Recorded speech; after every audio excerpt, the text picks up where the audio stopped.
وہ chief justice بنے، وہ بنیادی طور پہ شریف خاندان کی اس مہربانی کی وجہ سے آج چیف جسٹس ہیں، جس کی وجہ سے آصف سعید کھوسہ کو مبینہ طور پہ ایکسٹینشن نہیں ملی۔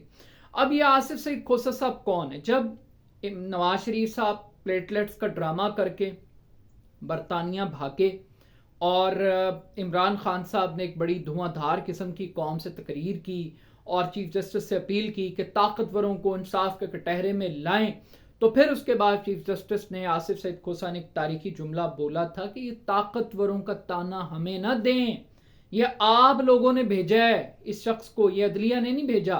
تو یہ ایک بنیادی طور پر یہ وہ شخصیت ہیں جو عمران خان صاحب کو بھی بڑا ٹف ٹائم دیتے رہے۔ اب اس سے ذرا تھوڑا سا آگے بڑھتے ہیں۔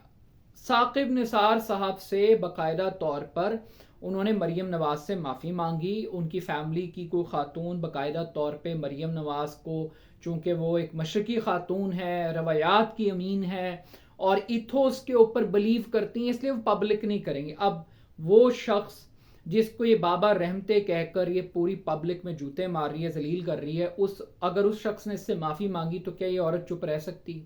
یہ مطلب ایک اپنے پاس سے خیالی بات لے کر آ جانا، اور اگر آپ پھر چپ کر جاتے ہیں کہ وہ کیا بات ہوئی اور کس بات پہ معافی مانگی اور کیا ہوا جو کہ آپ کے کلیم ہے، تو کیا آپ کی خاموشی ہم یہ سمجھیں کہ آپ نے باقاعدہ طور پر ثاقب نثار کو معاف کر دیا تھا، اور اب چونکہ سیاست کا ٹائم ہے تو آپ یہ کھیل کھیل رہے ہیں؟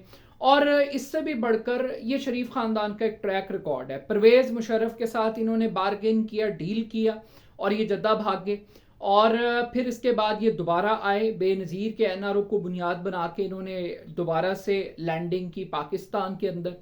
یہ آج فیض حمید صاحب کا احتساب چاہتے ہیں، یہ فیض حمید کا آمدن سے زائد اثاثوں پر بات کر رہے ہیں اور یہ کہہ رہے ہیں کہ اعتراف جرم قبول کر لیا ہے۔ ہر دور کے اندر ان کے پاس ایک جرنیل تھا تحریک انصاف کو ٹارگٹ کرنے کے لیے، یہ جنرل پاشا کے خلاف گفتگو کرتے رہے، یہ جنرل ظہیر الاسلام کو ٹارگٹ کرتے رہے، یہ اب جنرل فیض کو کر رہے ہیں۔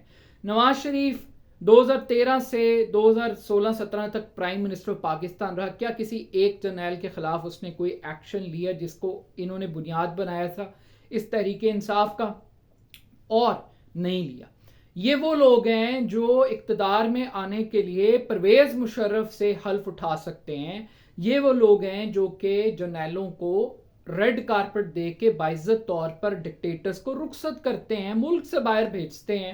یہ وہ لوگ ہیں جو سیاست کرنے کے لیے اگر یہ آ جائیں تو ان سے بڑا مظلوم کوئی نہیں ہے، یہ وکٹم کارڈ کھیلنا شروع کر دیتے ہیں، لیکن جب یہ پاور میں آتے ہیں پھر یہ پریکٹیکل پالیٹکس کرتے ہیں، چاہے ان کو فوج کو ساتھ ملانا پڑے، کسی اور کو ملانا پڑے۔ لیکن اس سے بھی آگے بڑھ کر ایک جو چیز زیادہ امپورٹنٹ ہے وہ ہے عمران خان صاحب۔ کبھی وہ نشئی ہیں، ابھی ان کا بلڈ ٹیسٹ کروانے کے مطالبے ہو رہے ہیں، اللہ جانے کل کو وہ ڈی این اے ٹیسٹ بھی کروانے کی طرف بھی یہ لوگ جا سکتے ہیں۔ ان کی سیاست یہی ہے، ان کی سیاست ایشوز کی پالیٹکس نہیں ہے۔ لیکن ایک لمحے کے لیے سوچ لیجئے کہ پہلے انصاف ہوگا پھر انتخاب ہوگا۔ اب انصاف ہو گیا، لمحے کے لیے فرض کر لیجئے عمران خان ڈسکوالیفائی ہو گیا، تو اس ڈسکوالیفیکیشن سے پاکستان کو کیا ملا؟ ایک عام آدمی کو، عوام کو کیا ملا؟ آپ کا سیاسی انتقام تو پورا ہو گیا، آپ کے پولیٹیکل ٹارگٹس تو اچیو ہو گئے، لیکن at the end of the day کیا پاکستان کی معیشت کا کوئی بھلا ہوا؟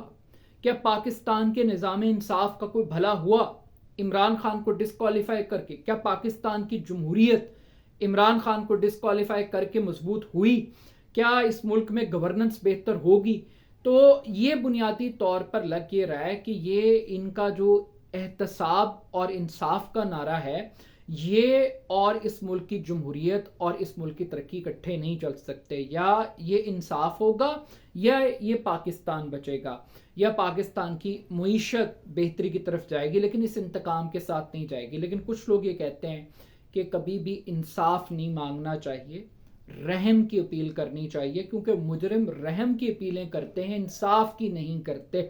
اور شریف خاندان کا جو ٹریک ریکارڈ ہے اس میں تو ان کو خود بہتر پتہ ہے کہ وہ کیا کر سکتے ہیں، لیکن still at the end of the day اس وقت جس طریقے سے اکانومی کا بیڑا غرق کیا قوم، تو اس وقت ان 4 کریکٹرز کو لیجنڈز آف پیناما لیکس کے لیجنڈز آف پاکستان کے نام سے یاد کرتی ہے۔ ہاں، شریف خاندان اب اس کو روئے پٹے مانے ایکسیپٹ کرے نہ کرے، لیکن still at the end of the day یہ جو ایکسٹینشن والی کہانی ہے یہ شاید بکنی مشکل ہوگی، کیونکہ بتانا پڑے گا کہ پھر باجوہ صاحب کو ایکسٹینشن کیوں دی گئی۔